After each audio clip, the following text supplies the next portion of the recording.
आता तुम्ही क्रशला घेऊन या किटकॅट क्रश खायला. क्रशचा काय पत्ता नाही, पण अण्णाबरोबर गेलतो आज. अण्णाने मी गेलतो आज नवजवान मित्रमंडळ सदाशिव पेठ मध्ये लेझर बाउल खाई. ह्या दोघी आई मुलींनी मिळून बिझनेस चालू केलेला आहे.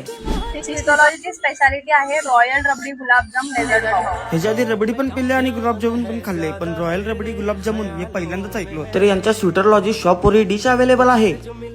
हे झालं आपलं summer special KitKat crush with ice cream. यांनी डेझर्ट बाउल विथ आईस्क्रीम पण ठेवलेला आहे. त्याच्या आपण डेझर्ट बाउल बनवलेला आहे. तर त्याच्यामध्ये आता उन्हाळा असल्यामुळे आपण आता आईस्क्रीम विथ आईस्क्रीम देणार आहोत. आणि माझ्या आणि अण्णाच्या डिशेस तयार झाल्या आणि अण्णांना पण बारीक मध्ये फ्लेक्स केला.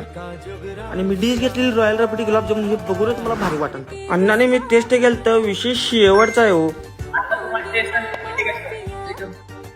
आता तुम्ही क्रशला घेऊन या किटकॅट क्रश खायला. डिश एवढी खास आहे की नाही, तुमची क्रश तुमच्यावर क्रश होईल. आणि यांच्याकडे ढीगभर डिशेस आहेत ते तुम्ही जाऊन ट्राय करू शकता. असेच व्हिडिओ बघण्यासाठी आपल्या पेजला नक्कीच फॉलो करा.